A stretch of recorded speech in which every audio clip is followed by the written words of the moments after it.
Why do you think Dubai is such a big market and an untapped market, and why people should be investing in Dubai? Yeah, it's a great question. So, I mean, we can start with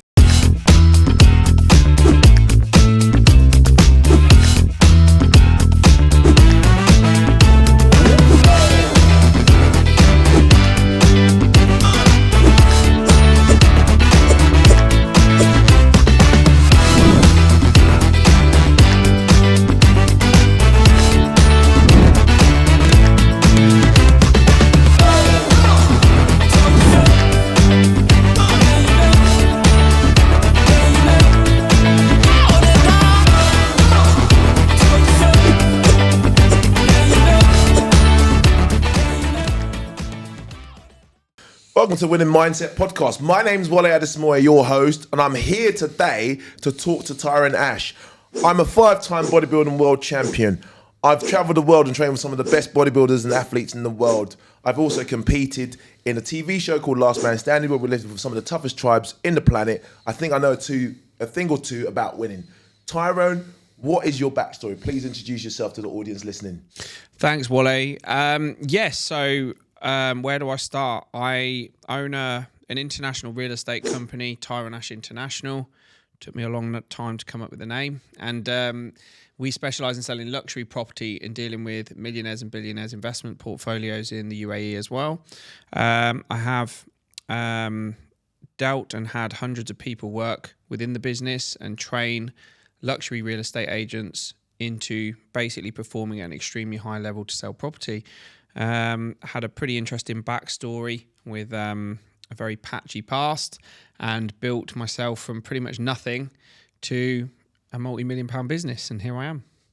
Interesting. I just want to touch on that patchy past before we go any further, because I think it's interesting for you to touch on that. It's not like no rags to riches story, but I think for me, I think it's important that you touch on that for the audience listening that may be in a similar situation to you right now in their life with a bit of a patchy past and they think their life's over. So I think it'd be nice for you to elaborate a little bit on that patchy past that you mentioned before we go into some of our questions. Yeah, I think for anyone that kind of follows me, it's no secret. I spent a 2-year holiday in Her Majesty's finest establishment. The reason being was, I got caught in the wrong crowds. I was looking for shortcuts. And quite frankly, I approached it all from trying to make quick money. I was never a bad person. I was never an uneducated person. I spoke like this back then. And I was just somebody who didn't want to revel in hard work and didn't want to do the right things to make money. Got frustrated with some of my career paths. I was in a state agency for years, sick of making £2,000 a month when I'm working 3 weekends out of 4. And the guy who owned the estate agency had an Aston Martin. It just pissed me off. There was a lot of things that drove me to it. It wasn't like I woke up and wanted to do that. It was just that I got pissed off. I went through an extremely rebellious stage. I had a lot of animosity built up inside of me. And that effectively made me make some really stupid decisions. Did it for a number of years, and it caught up with me. But I learned some of my best life lessons in that process, because the first thing is there's no shortcuts. And the second thing is you cannot take your freedom lightly. I appreciate you sharing that story with the audience. And that leads me to my first question is that, what are the things that makes you so hungry? Because I know you personally. So I know you, like when I speak to you personally, what are the things that you do on a day-to-day basis?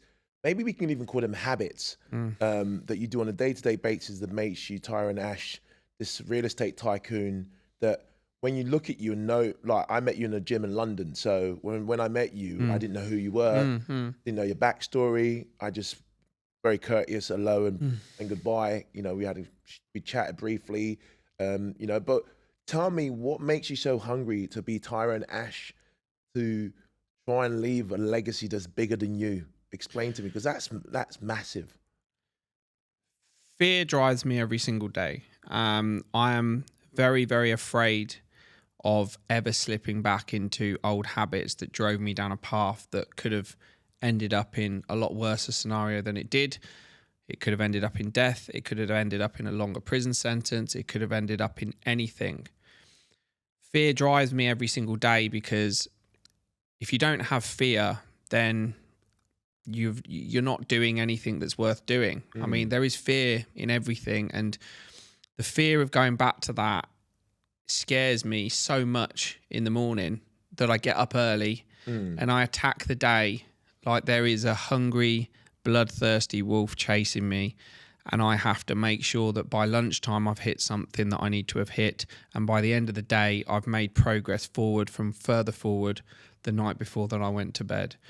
And that makes me act in ways that I must achieve. It's not about wanting to achieve. It's not about wanting to do something. Everyone wants to make money.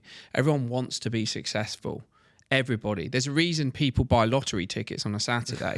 It's because they want to be a millionaire. Yeah. Are they willing to do what it takes to be a millionaire? No.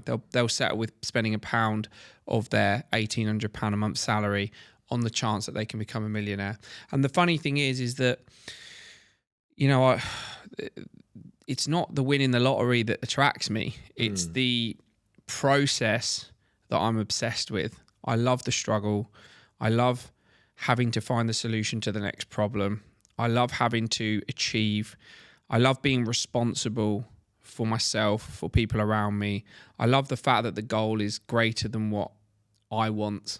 And that means that if your goal is bigger than what you have to do, if it means you're looking after your mum, you're looking after your dad, you want your partner or girlfriend to have everything that they want, all of these things are bigger than you. Suddenly, you know, earning £10,000 a month isn't enough. It's good for you to live like that, but how are you going to support everybody else? So that drives me every day. So this leads me on to my next question, because one of my favorite books I've read is Atomic Habits by James Clear. It's a great book, and if there's anyone listening to this podcast that's never read that book, I'll definitely advise you to read it. So what are your daily habits that really helps you to drive you towards those goals that you, like you mentioned, in regards to, you know, I know you look after your mum extremely well. She lives in Chelsea Harbour. You know, I know you look after her really well. I know you sort out your brother.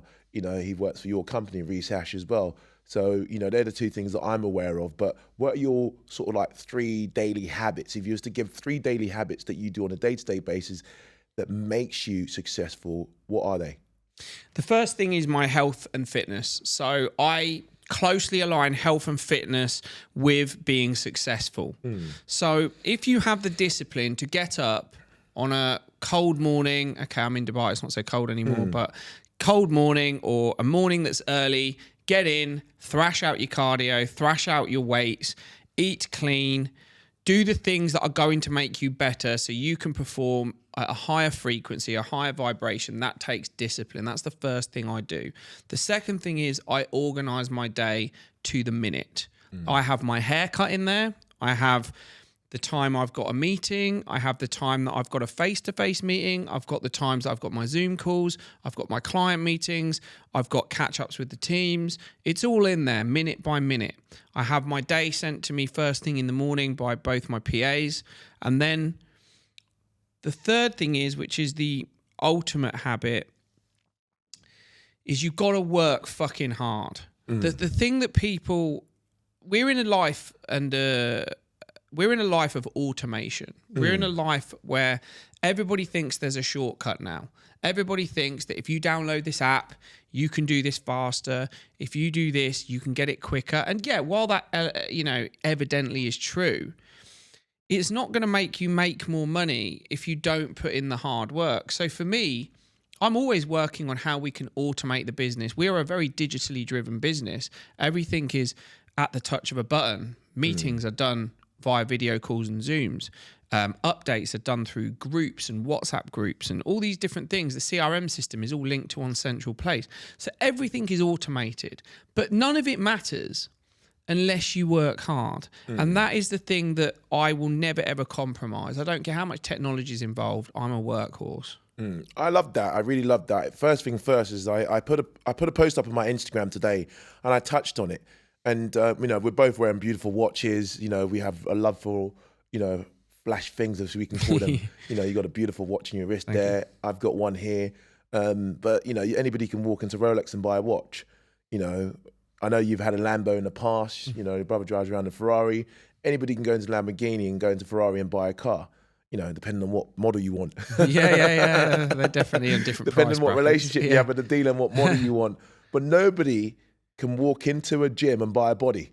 It's true. You know, you can't walk into a gym and say to a personal trainer, I want to be like your next client, Mr. Tyron Ash. Can I pay you for that? There's no price you can pay for that other than dedication, you know, consistency and a refusal to give up. You know, and I always say that. So, and then I want to kind of move on to a little bit of what you've mentioned in regards to your daily habits as well, in regards to your structure, because I think structure is so important. You know, I always say failure is preparing to fail. You know, that's what I would say. Yeah. You know, a lot of people find it hard to structure. You have a PA, you have 2 PAs. Do they structure your day for you, or do you have an input into structuring your own day?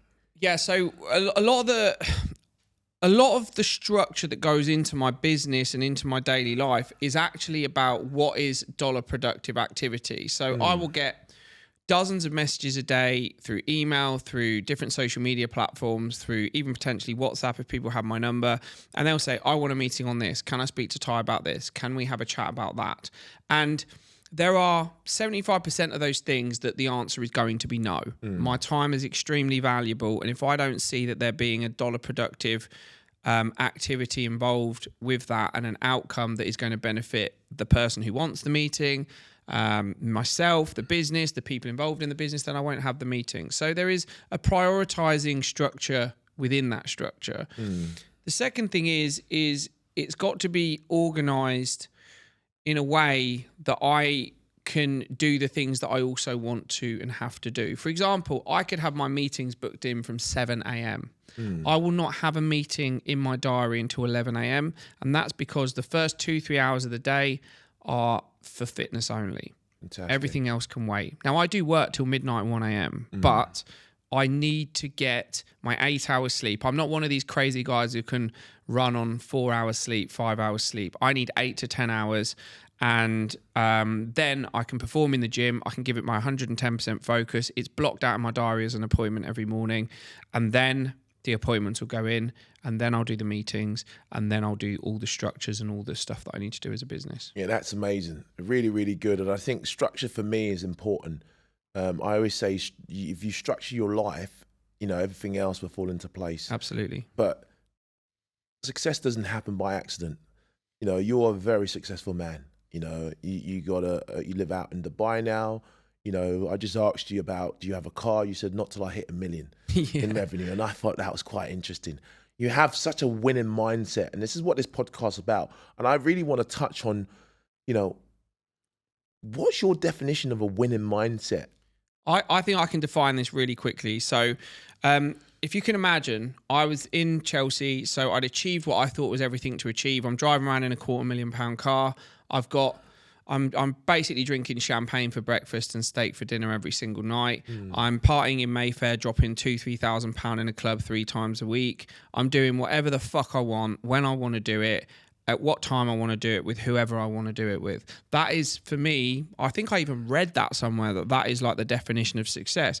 Well, I can tell you now that where you set that bar defines whether you're going to be happy or not, because I wasn't fucking happy. And I was coming on holiday to Dubai 4 times a year. It was like, oh, should we book again? Should we go? Do you want to go on Monday? It was literally like that. It was ridiculous. It was a ridiculous way to live, right? So I'm coming here and suddenly I've got real estate getting rammed down my throat. I understand that I am losing my bite. I've made a bit too much money too quickly. I'm losing my bite. I'm losing my fight. I'm getting fatter. I'm getting unhealthier. I'm becoming the fat rich guy in a Lamborghini. That isn't the person I want to be. That isn't who I am in my head. That isn't who I see in the mirror. That's the wrong guy. So when I talk about a winning mindset, I made the decision to then fly to Dubai and set up the Tyron Ash International arm of the business. This meant a clean slate. I'm bottom of the barrel. There are some big real estate companies here with some big names. This becomes the ultimate David versus Goliath task. So of course I've got the platform, I've got the track record, I've got the structure. I know that I've got a pretty fucking strong slingshot and I think I can take him down, but that doesn't come with some serious work. So suddenly I'm on a one-way flight to Dubai, going from one of the most well-known people in the UK for property. I'm getting stopped in the street for photographs. Everyone's seen the television show on Channel 4. It is where I thought I wanted to be, and it is where I wanted to be.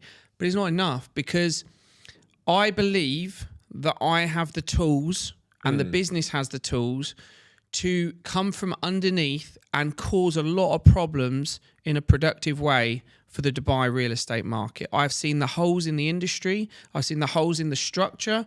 I've seen the holes in the conversions from agents and how much money they're making. There's a 95% failure rate of real estate agents in Dubai that are flying over here to sell property, and then they end up flying home with absolutely fuck all in their pocket. That is a massive, massive area for us to exploit. We have an 80 to 90% conversion of real estate agents that join the business that actually bill. That's in the UK and Dubai. So I take a lot of pride in that, because my trainings, my structures, everything is second to none. So when you say what defines a winning mindset, I love putting myself in a situation where I now have to climb a mountain. And I believe once Dubai is conquered, I will give myself another mountain. It will be Dubai. It will be Saudi. It will be Europe. It will be America. By then, it might be the fucking moon. I don't know. I don't know. We don't know. It could be, but I will be there, right? Oh. And that for me gives me far more pleasure. So even when I moved to Dubai, I could tell you now, God's honest truth. I moved, me and my girlfriend, and we were living in a big apartment in Chelsea. Yeah. Everything was cushy. Bluebird every day for lunch. Yeah. Can't argue with it, And then I thought, right, I moved us into the Royal Continental Suites on Marassi Drive. Yeah. It's not a shithole, but it's certainly not luxury. Yeah. And I said to my missus, we're living here until we've hit the first level of bank, which could be 20 grand, could be 30 grand, doesn't matter. I need to, the minute I've just seen the process go from ideology stage to physical money in the bank, then we can move. So that was milestone 1. Yeah. So she, lucky for me, my girlfriend is very forthcoming and understands and goes along with it and is very supportive.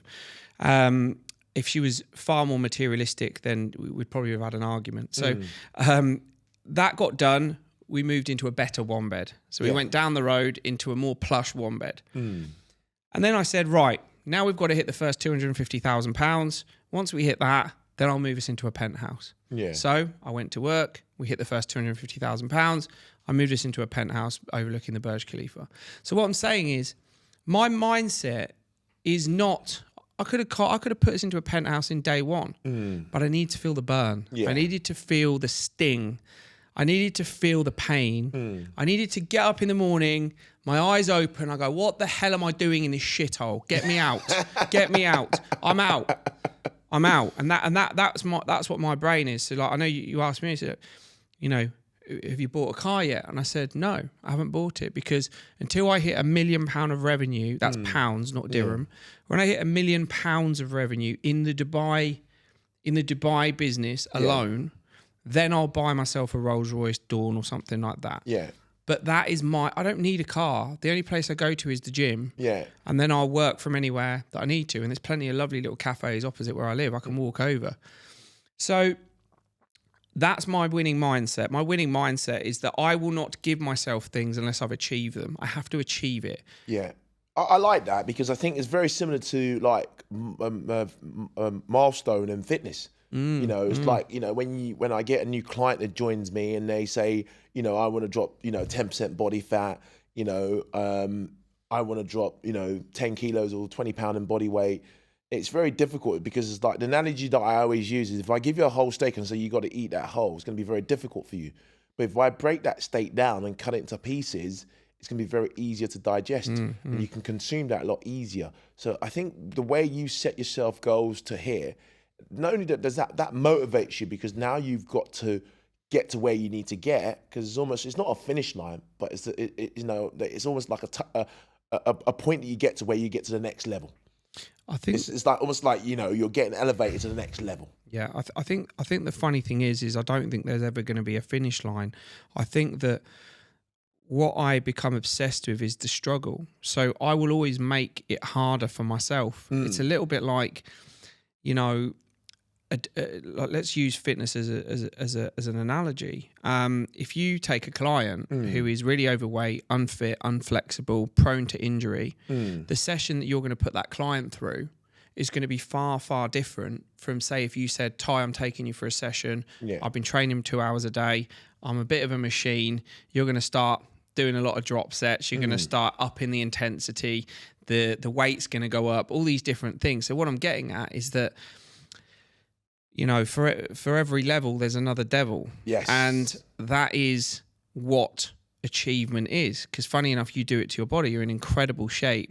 I guarantee you the sessions that you put yourself through when you were first starting in the gym are nothing like the sessions that you do now. So if we apply that to business, why would I play in exactly the same field as when I was starting to just get into the business as now? When I'm now a seasoned pro, I'm an expert in my field.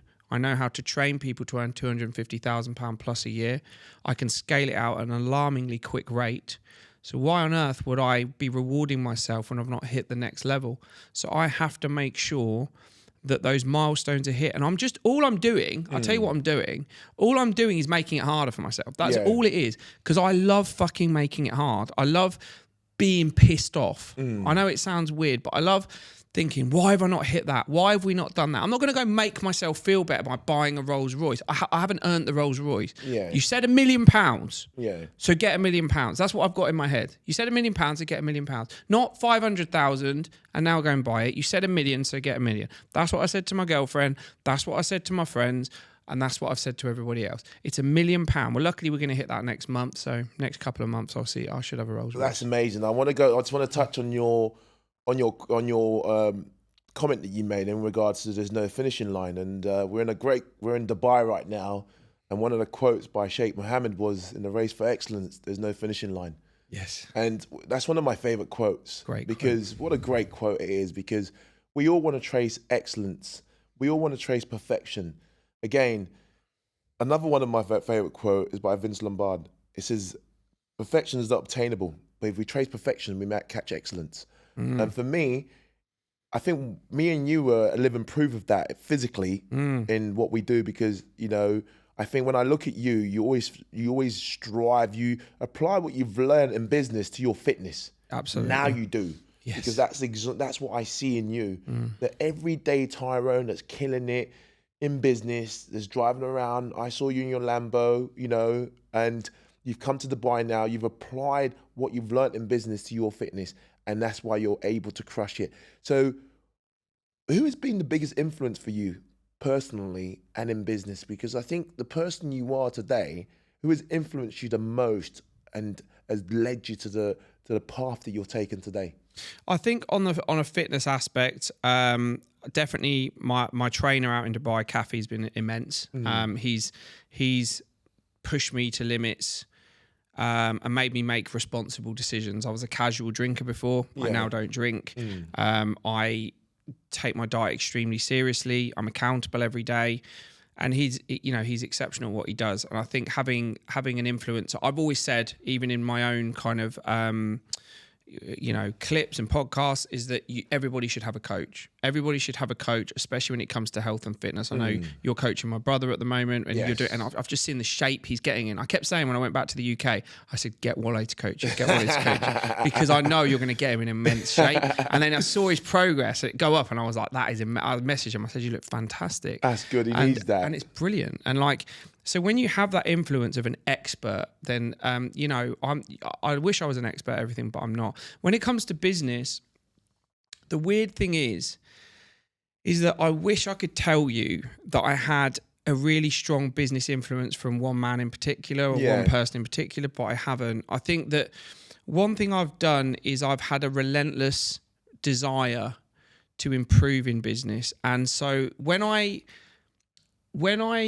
come up against a problem, then I have to find the solution. And I always live by the saying that behind your problems is your profit. Yes. So when you become an expert problem solver, then you will make a lot of money, because the solution behind that problem is where your money is effectively. So I did a lot of self-diagnosis, a lot of research I did with different podcasts, different audiobooks. I attended a Tony Robbins seminar. I got my mindset correct. I made responsible decisions. All of these things collectively influenced my business approach. And I think that one thing that people don't do is they don't make themselves accountable enough. So it's very easy, weirdly, right? It takes a big step to say, I want a business coach, I want a fitness coach, I want this, I want that, right? That's good. That's a big step, and I commend anyone that does that. But the buck still stops with you. Yes. So you've still got to get up and do, when I was looking, are you eating shit? Are you actually eating what you're supposed to be eating? Are you exercising 110%? Are you doing your cardio? When the doors are closed and no one's looking, are you making the extra phone calls? Are you setting up the extra meetings? Are you doing the more self-development than you need to? Yes. Have you made yourself better today than you were yesterday? And that accountability is what drives me. And I think for me, I've now become so resourceful that if I come up against any problem, I'll find the answer within my own ability or someone that I know. That's so, what you've just said there to me is so powerful. Self-accountability is so important. A lot of people want to blame others for their lack of ability to do something in life, or, it was my ex-girlfriend, it was my mother, it was my sister, it was my boss that didn't drive me. And that self-accountability, I think, I love the way you just said that, because it takes power away from everybody else. Yes. It takes power away from anybody to be able to say to you that, okay, well, it was our fault you didn't succeed. You basically there's no power given to anybody else by saying it is my responsibility, because you can pay a business coach £20,000 a year, but if you're not implementing the things that you're learning and executing, there's no point. Go and spend it in the club. It's better in the club. You'll have more fun. You'll have more fun. Yeah. Buying champagne with girls on your table. Yeah. And then you just go again Monday. Yeah. Because it's a waste of fucking money. Yeah. Like, honestly, it's like you've got to understand. For me, it's about, if I spend £1, I want to know what the fuck's my return on that £1. Yeah. So if I'm spending X amount on a business coach, X amount on a fitness coach, I said to my fitness coach, I said to him, I don't just want to get in shape. Yeah. Get the fucking fat off me, yes. Yeah. But now I want to become in the top 5% in this gym. Yeah. I want competitive bodybuilders to look at me and go, fucking hell, you're in incredible shape. Yeah. And that's what I want. Because I'm thinking, if I'm going to do it, I'm paying you enough money. Yeah. So let's do this. We want to get serious, let's get serious. Like, that's how I look at it. Do you know what? One thing I love, I love quotes, so I'm going to shower you with quotes. I always say eagles don't fly with pigeons. Yeah. Eagles do not fly with pigeons. And for me, the people that I like to surround myself with is eagles, those that can soar to great heights. Meaning that if I want a client to come on board and work with me, I want you to be an eagle. I want you to believe the ability that you can achieve. The problem you have with a lot of people that come for coaching or anything else in life is they don't particularly believe in themselves. Yeah. So they'll be willing to pay you the money, but they'll question their ability to actually achieve the results that they visualize on achieving. That could be financial reward, it could be physical reward, it could be anything. So what I found is that limited self-belief, and I'll be honest with you, I'll be completely transparent, I didn't think I can take a business to £250,000 a year. Amazing. I didn't think I could, but we're almost there. Amazing. It's something that I didn't believe in. So it was that limited belief that was holding me back. Once I dropped that limited belief, I was flying, because I've had a business coach in the past who said to me that, oh, you can only do so much, you can only charge so much, you should only charge this, you should only charge that. Yeah. And then, I changed business coaches and my whole perspective of the business changed. And it was like, this is what I'm worth. I mean, I remember I had lunch with you yesterday, and you said you made a comment, because things stick for me really well. I have a photographic memory. I make a lot of comments. You do, but I said to you, you told me that you charge 2.5%, and you think that's still too little on a sale of a property. Yeah. And you said if you had your way, you'll charge 5%. Yes, or 10, or 10. Yeah. I love that. I think I honestly, genuinely, and you can quote me on this, I hope you can cut this bit, is I think homeowners have a very, very easy ride. Yeah. You've got to understand that there is going to be a trained person. Unfortunately, a lot of them are shit, but we're not. So there is a trained person who is going through a huge marketing process, a huge negotiation process, a huge advertising process. They're going to go to hell and back with solicitors, not answering the phone, not answering emails, back and forth, meeting the buyers, answering queries, all these different things. And then some idiots out there, and I do call you idiots, if you're one of these idiots, right, who is selling, and just to give anyone who doesn't understand estate agency fees, right, this is how shite a 1% agent is, right? Imagine someone selling their largest, or arguably one of their largest assets, £1 million. Just imagine if you saw £1 million, right, in a suitcase. It's a lot of money, right? It's a lot of money. I'm not saying you own the house, but you're doing a service to get it sold. Some people charge 1%. 1% of £1 million is £10,000. I've spent that on a night out, mate. It's ridiculous. So, like, you're talking about £1 million asset that's being sold, and you're charging £10,000. Now, if you're on a 50% commission split, that means you could potentially work for 3 to 4 months on a property and earn £5,000. I'm sorry, but you're better off in McDonald's, mate, than doing that. That's the reality. For me, there is a proper process, a professional structure.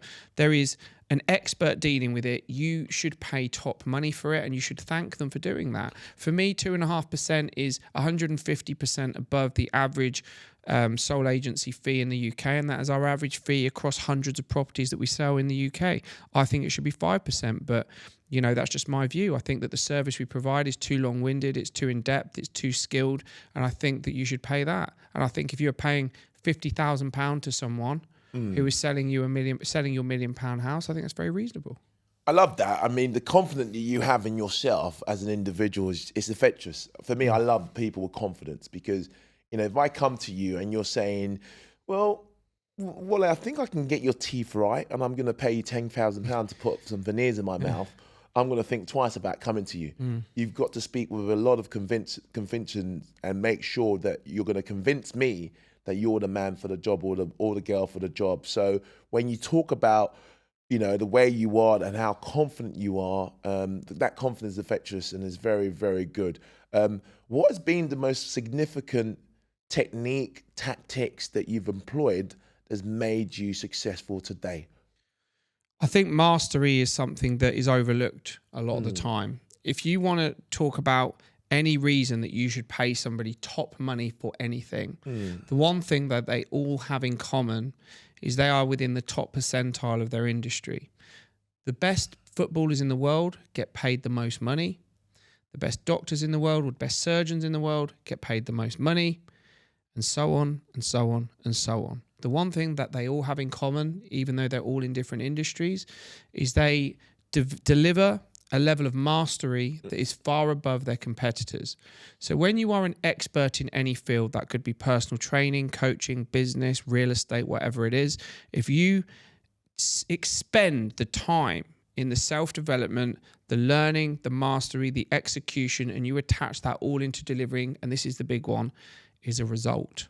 Because poor people get paid on their time, rich people get paid on their results. So what do you get if you have a master at something who can't deliver a result? You have a college professor. You have someone who can stand in front of a class and they can deliver in incremental detail something on a subject that could teach someone to pass an exam. They know so much about that subject that they are teaching others to achieve through learning that subject. The one thing they don't have is the ability to convert that knowledge into delivering a result to solve a problem with a solution. Yeah. So when you talk about mastery, it has to be closely aligned with business, with entrepreneurship, and everything in between. Because people can't make the crossover. That's why most businesses fail. They have knowledge of an industry, but they don't have enough business acumen or closing ability. Or you could get a crash bang wallop salesperson and they think they're the best salesperson in the world. The problem is they don't have enough mastery and knowledge in their industry, so they don't build enough credibility. So it's about building the two. And that is where my confidence comes from. Because I have said in front of a room of hundreds of agents that work within the business, listen to what I'm teaching, listen to the processes and the structures that I'm teaching. This will earn you a fuckload of money. And if you don't, then just leave. If you all revolt and you all say, Tyron's a dickhead, leave, I don't want to work here, no problem. We'll turn over $1 million anyway because I'll do it my fucking self. Because I know how to do it. I love that. And talking about mastery, you know, whenever like I go back to what I know best, and that's resolving someone who's unfit, somebody who wants to get fit, there's always a problem that you've got to identify first. You know, then you got to look at the solution of that problem, and then you got to deliver the results.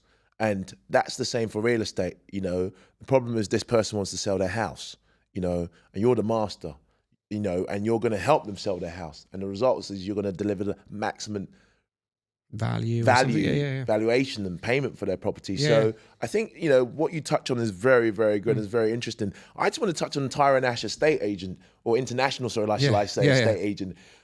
What's different between Tyron Ash and, you know, some of the top agencies that we know that are also international? Like I'll use Foxtons for example. Foxtons in the UK. Yes. You know, they're almost on every high street corner. Yes. The guy that set it up sold a company, I mean, probably 20 years ago or so, a lot of money. For 400 million, I think he sold it for. It was big numbers that he sold the company for. I'm quite familiar with that brand. But what's the difference if you was to go with the top real estate agencies in the UK, because that's where I'm from, and Tyron Ash International? What separates you from the rest? Yeah, I think it's a very good question. I think there's a couple of elements. I could probably give you a 2-hour presentation on it, but we'll stick with the headlines. I think the main thing is that what you're talking about is the most established estate agencies in the UK are estate agencies. So the way that they're fundamentally built is that they are built where there is a timeline in the real estate structure. So you've got effectively listing the property, you've got selling the property, you've got sales progressing the property as well through to exchange of contracts. So they're the three main areas. And then in between, you've got delegation, management, and admin all kind of thrown in there, right? But effectively, they're the three main pillars. The way an estate agent is set up is that there is low wage positions, and they are developed for each part of that process. So on listing property, you've got potentially a minimum wage call center that is calling the database and trying to book market appraisals for the people that are employed as listing agents or valuers. So their job is to solely go to houses with appointments booked for them, for Mr. and Mrs. Smith who want to sell their 4-bedroom home, and they've got 10 or 15 of those appointments a day, and they get as many of those contracts signed, and then that goes back to the office. They're on like, I don't know, anywhere between £25,000 and £35,000 a year max. Maybe some a bit more, I don't know.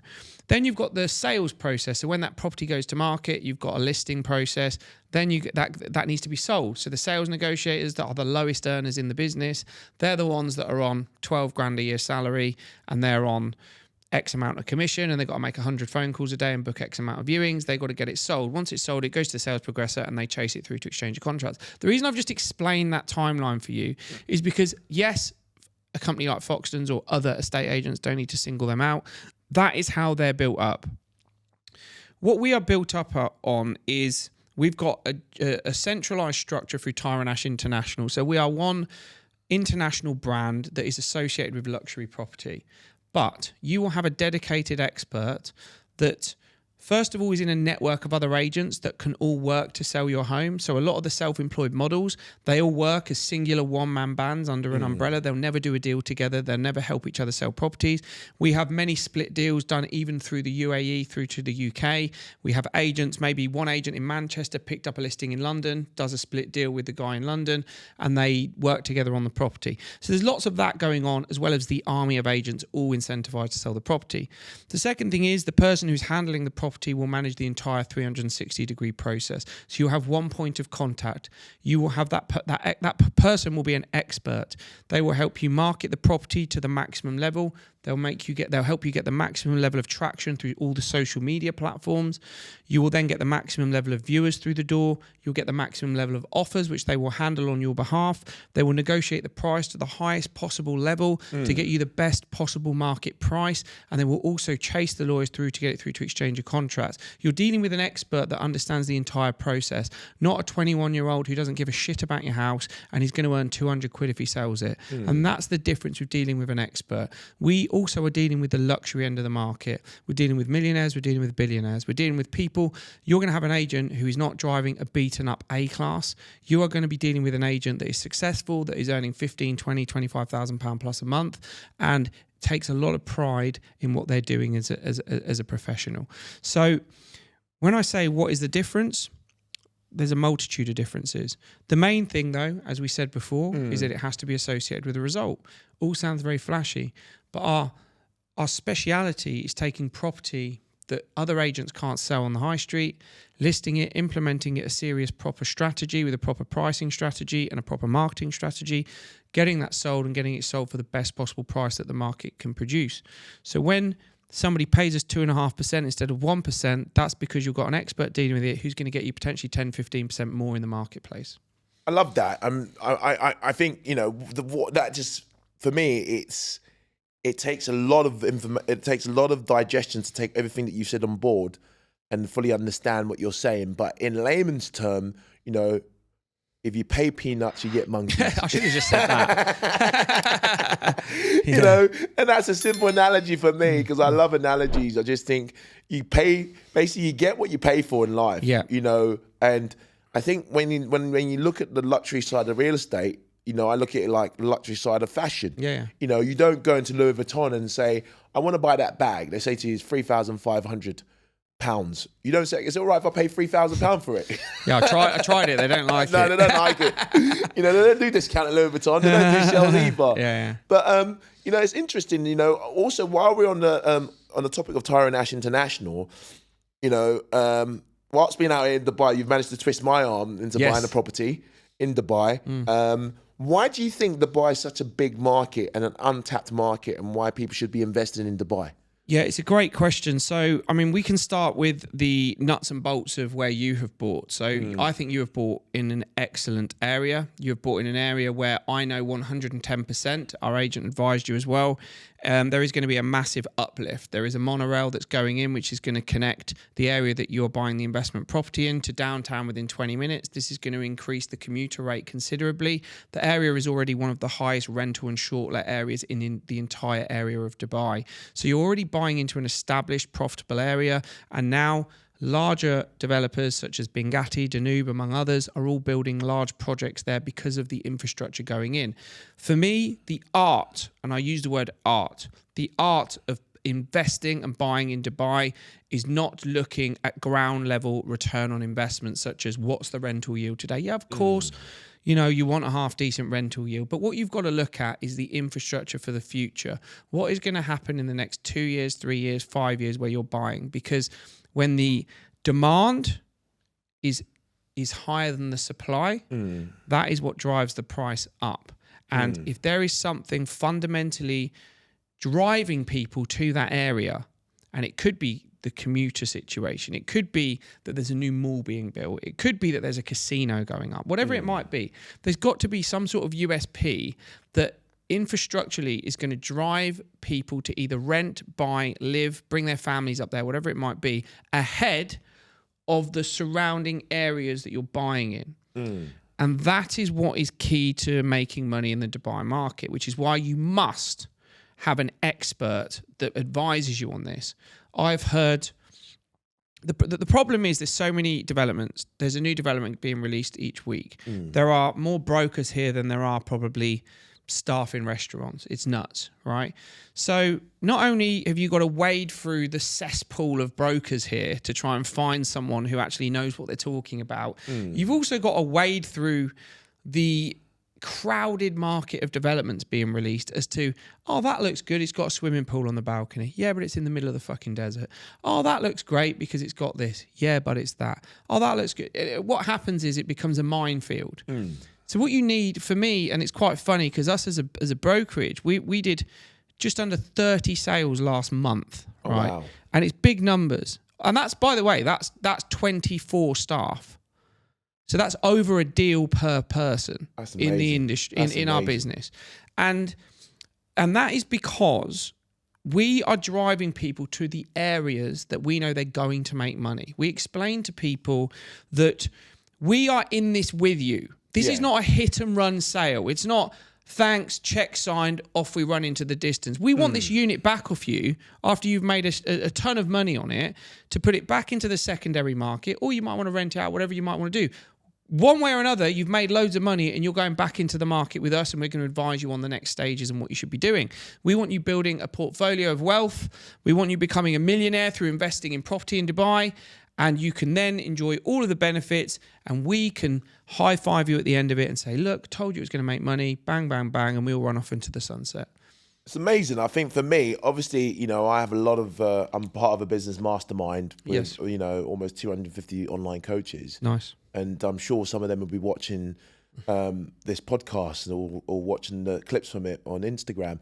If any of them are watching and they're unsure about areas to invest in Dubai, what are the little gold mines that you can like mention and say that, you know, obviously you can mention on this and how they can come in contact with you? Yeah. Obviously, we'll do all of that at the end. Yes, of course, of course. But what are the little hidden gems within Dubai that you will say, these are my top 5 areas that I would invest in today if someone gave me some money to invest? Yeah. I think each area's got its plus point for a different reason. The number one, which isn't necessarily in Dubai, is Ras Al Khaimah, which is just outside. The reason that is because of the well-publicised launch of the Wynn Casino Island. This is going to be bigger than Las Vegas, and there is limited land because all of the plots are on an island. So for me, it's a simple supply and demand. And also, another thing to look at is if you have a look at any monumental opening or launch that they've done in Dubai, take the Royal Atlantis, take the one and only the other day where they had J-Lo performing, you had Beyonce at the Royal Atlantis. They make a big deal out of a hotel opening. I can't even fathom what's going to happen when that casino opens. So for me, as the hype builds up ahead of its launch on the 1st of the 1st, 2027, you are either going to be someone who holds property in Ras Al Khaimah or you're not. Yeah. And the people who do are going to be wealthy, and the people who don't are going to miss the boat. And we have sold so many units in this area because of this reason. I'm telling friends, family, clients, people I meet in the street, anyone who meets me in the gym, have you bought in RAK yet? Simple. Number 2, I really like JVC. The reason I like JVC is it's not the world's best area now, but it's the place that a lot of people land in Dubai. They rent in JVC. It's Shortlet. It's still a decent area, but the future of JVC is super exciting. So we mentioned it earlier. They've got the monorail going in 2027, I believe, latest. That's going to connect people who live in JVC with Business Bay and downtown within a 20-minute monorail ride. So what is that going to do for rental short-let markets? It's going to make it explode. It's already one of the highest in Dubai. And the evidence of that is you've got developers like Danube, Bingatti, among other very large ones that are building some phenomenal residences. I know we looked at Avaline as well. Amazing stuff going in there. Beautiful residences. Amazing bang for your buck right now. But those prices are going to potentially double in the next couple of years. Business Bay, they're extending Business Bay further out the back. So now you've got exciting residences in Business Bay. You've got Bugatti, you've got Jacob & Co. You've got a number of very exciting, beautiful luxury residences going in, and they're extending that further back. There is a lot of exciting residences with the new Damac ones going up. I like Business Bay. Business Bay is, for me, the sexier version of the marina. That's what I look at it as. It's the sexier version of the marina, and you've even got stuff like the Dorchester collection. They're really beautiful developments going up there, and the prices just keep going up in Business Bay, and you're never going to be short on someone who wants to rent your property in Business Bay. Never. It's always going to rent out.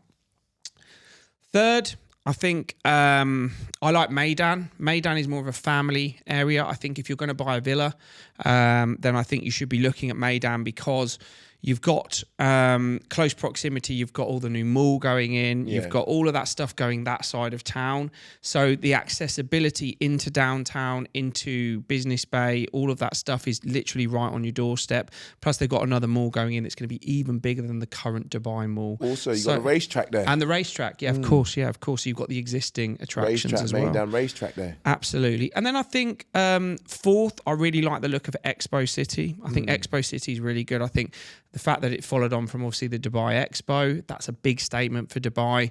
If you even get a chance to go and walk around there now, it's a beautiful, beautiful setup. The infrastructure, the design, it's super modern, super futuristic. I just love it. I think that personally that's going to do very, very well because it's so different. And then I think from an established perspective, because we're talking about all areas that have got future kind of growth, I think there's a few you know, when you talk about entry level investments, I quite like areas out there like Arjan. I think that they're steadily growing. Even Sports City is doing steady growth. So from an entry level investment point of view, they're good areas as well.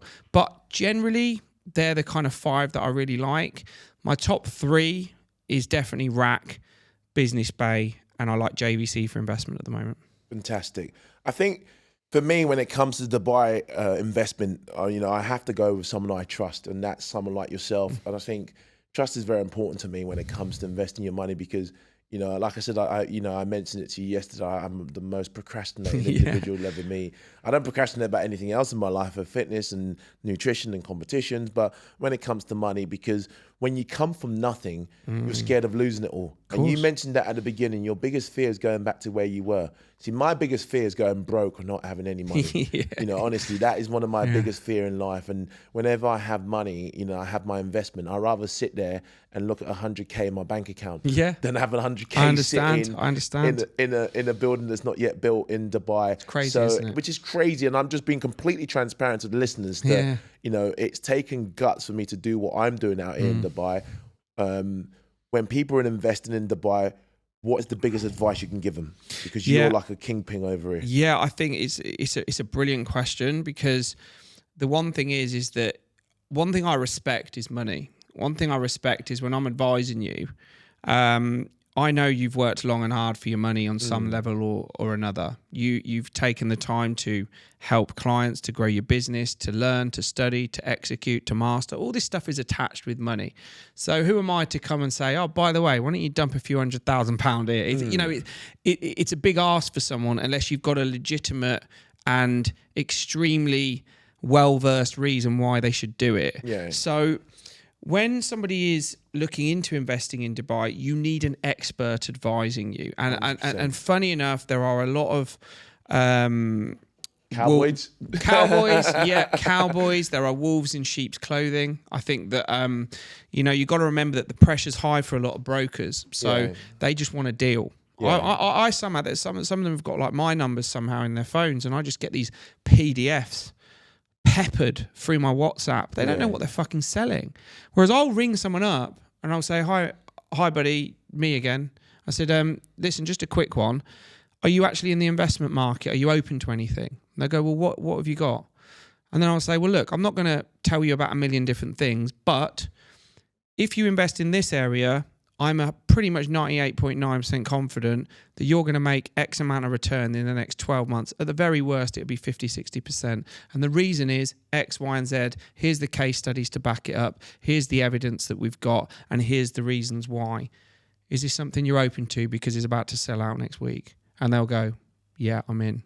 And honestly, I've sold stuff on the treadmill in the gym. I swear to God, I have. Tyron, honestly, I can talk to you all day, but unfortunately, we have to cut this podcast short.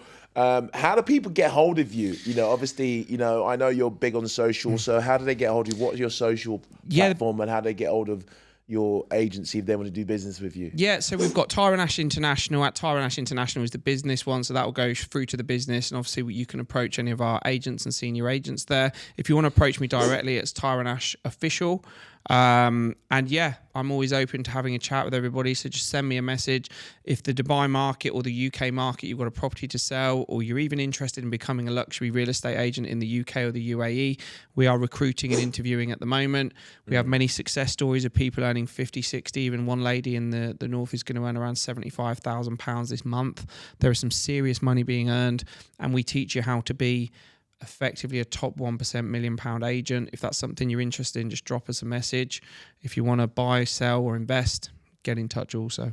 That's good. Honestly, this conversation can go on forever. You're an interesting chat. You're very successful. I'm inspired by what you've achieved. Thank you, and likewise. It's motivating to see people like yourself doing really well for themselves. I never envy success. I embrace success.